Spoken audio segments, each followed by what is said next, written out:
Hello, welcome to another Alpha Strike We Play video. My name is Adam, and this is my friend Tarron. Hey buddy, we're doing another quickie today, aren't we? We are. So, we're going to be looking at building bridges. You and I are okay, really we got no problems, you and me, but Let's building build bridges some is bridges, good. people.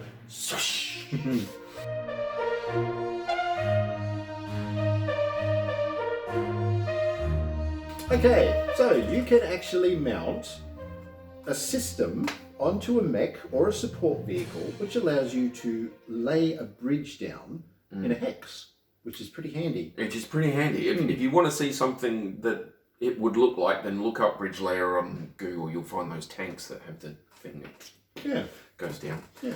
It's pretty cool. But you can put them onto a mech, so you mount it onto either the center, right or left torso, all right? Yep. And basically, if the torso takes damage, the CF of the bridge is going to start getting reduced. Once it gets to 0, it's useless. So you probably want to get to where you're going before it starts taking too much damage. Yeah. So you can choose it as a light, medium, or heavy. Yep. Essentially. Yep. So you got so light, medium, heavy. You've got a weight of 1, 2, and 6. Yep. Critical locations of 2, 4, and 12. And the CF for light, medium, heavy goes 8, 20, and 45. Yeah. Which is pretty cool. Yeah. Because once you've laid it, it takes, what is it, total weight can be up to double. It was up to double of it, yeah. So up to double the CF of the bridge itself, so between 16 and 90. Yeah, that's right. So that's pretty cool. Yeah. So it will only do 1 hex, right? Yeah. So it's a 1 hex gap between 2 solid locations or whatever. So the mech walks up, it only goes down into the front, lays it down, has to spend a whole turn doing it. Yeah, so you declare in the end phase that you're laying the bridge. Yep. And it will lay 1 hex forward from your facing onto that hex. And then you have to give up your movement for the next turn as well. So you have to stay stationary for the next turn. So it's pretty dangerous. Yeah. But at the end of that turn, the bridge is placed in the hex directly in front of the bridge layer along the same facing. Yep. You can join multiple bridges on opposite sides together. So if you're on each side and you've got a 2 gap, just boop them down and that's it.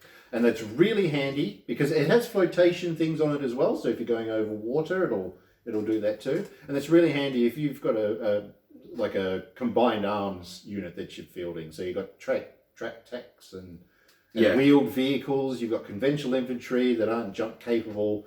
Yeah. Then you can get them across. It's really handy. So you can put this on a support vehicle, which is basically just a larger version of combat vehicles. So they're built a little bit differently, but you can put this on, say, a big tracked bulldozer thing and have it go, and then all your little combat vehicle can use that because the vehicle can't go in water. No.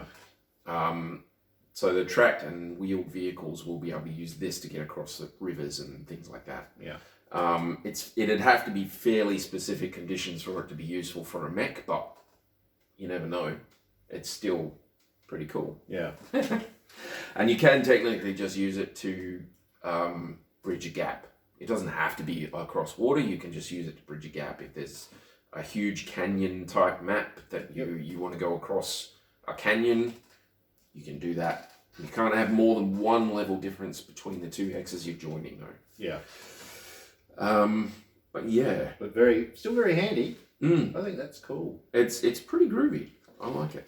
So if you're playing like a campaign or there's a specific sort of map, like a campaign map that you're sort of playing on, or you've got specific scenarios that you want to play, that could be fun. Homebrewed maps, people that are out there building their own maps. If you make one with like a ravine with a river in it or something, you can do some pretty funky stuff. And they're not really very useful in standard BattleTech for just like beating things up, but if you have specifics, then it's kind of cool. Yeah, I like it. So a lot of the battle reports that we've done have not necessarily been too scenario based, but we like the idea of it, like campaigns and. It's a lot easier to do deathmatch style games on video than it is to try and do scenarios and things because they generally tend to. I mean, I forget stuff. Especially when there's a camera, I forget stuff. So, yeah. But, you know, if you have scenarios where maybe you have a specific need, so you say you have to get this vehicle to here, let it to the bridge, and then get these vehicles across, you could very easily set up a scenario like that. Yeah. Very easily. And then it's the target the wizard thing. Everybody's going to be trying to shoot your bridge layer. That's right. So there we go. Bridges. Building bridges. Building bridges Sounds and then good. burning them down. And then burning them. They say you shouldn't burn your bridges, but I don't know. I would Probably burn not it. in war, because you want to get away if you start getting attacked. You but- don't burn bridges, you blow them up. Oh, that's true. Yeah, that sounds much more fun. All right. All So, good. so that's our little video for today. If you liked it, consider subscribing. We'd like to have you on board. If you like hearing us talk about bridges, why not? Cool. All right, peeps. Thank you very much. We'll see you next time. Let's watch their latest video. Oh, they're talking about bridge layers. Turn it off. Just unsubscribe. I'm Yeah. gone. What are you doing? Where's the DACA? More DACA. More DACA. Okay. Bulldozers.